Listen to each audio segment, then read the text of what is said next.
What drives a quiet, hard-working man into a panic-stricken race across borders, only to meet a gruesome end in a Tennessee parking lot? Blair Adams's bizarre death in July 1996 is a chilling puzzle that has baffled investigators for decades. Let's follow his frantic final days and explore why this strange case remains unsolved. Robert Dennis Blair Adams was a typical 31-year-old construction worker from British Columbia. Friends described him as friendly, stable, and hardworking. But in July 1996, something changed drastically. Blair became paranoid, convinced someone was trying to kill him. He emptied his bank accounts, withdrew valuables, and began a frantic and inexplicable journey south, driven by fear and confusion. On July 5th, Blair attempted to enter the U.S. from Canada via ferry, but was denied due to suspicious behavior and carrying large sums of cash. Days later, Border Patrol found him trying to cross on foot, scratched and disheveled. Again denied entry, Blair finally succeeded by renting a Nissan Altima and crossing into Seattle. But his bizarre trip didn't end there.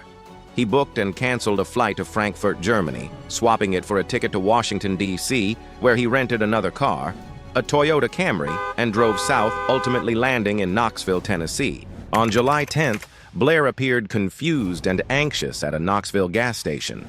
Strangely, he insisted the key to his abandoned Nissan would start the Toyota Camry he'd driven there. After being towed and dropped off at a nearby hotel, Blair lingered nervously in the lobby, repeatedly looking over his shoulder. Despite paying cash for a room, he abruptly left without ever stepping foot inside. Witnesses described him as terrified, seemingly running from an unknown threat. Early on July 11th, Blair's half-naked body was discovered in a parking lot behind a Cracker Barrel restaurant.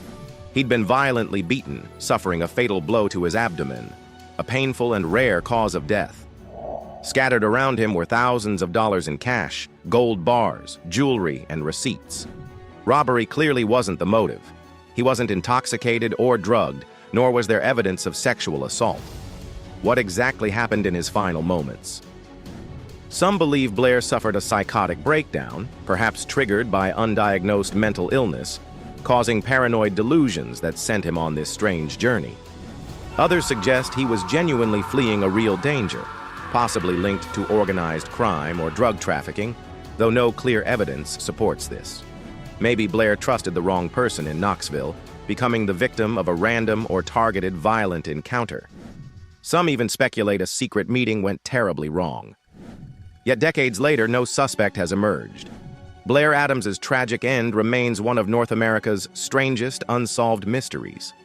Was his paranoia justified? Or did he become a victim of his own troubled mind? What do you think happened to Blair Adams? Share your theories below. And don't forget to like and subscribe to Baffling Mysteries for more chilling tales that defy explanation.